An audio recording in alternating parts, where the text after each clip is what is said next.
কি ফিলিস্তিন নামটা শুনে এড়িয়ে যাচ্ছেন? যান, এড়িয়ে যান। কেননা ফিলিস্তিন তো আর আমাদের বাংলাদেশ না। কোনো সমস্যা নেই, এড়িয়ে যান।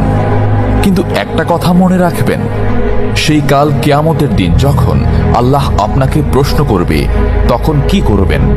কি করবেন যখন জিজ্ঞাসিত হবেন যে কেন আপনি মজলুম ফিলিস্তিনদের পাশে থাকেননি? জানি উত্তর দিতে পারবেন না, কারণ আপনার নিজেরই জানা নেই এর উত্তর কি হবে।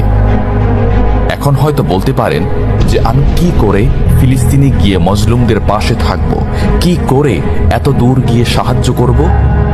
হ্যাঁ, এইরকম প্রশ্ন যদি আপনার মনে উদয় হয়ে থাকে, তাহলে অবশ্যই আপনার মনে অলসতা আর বজ্রে ভরা।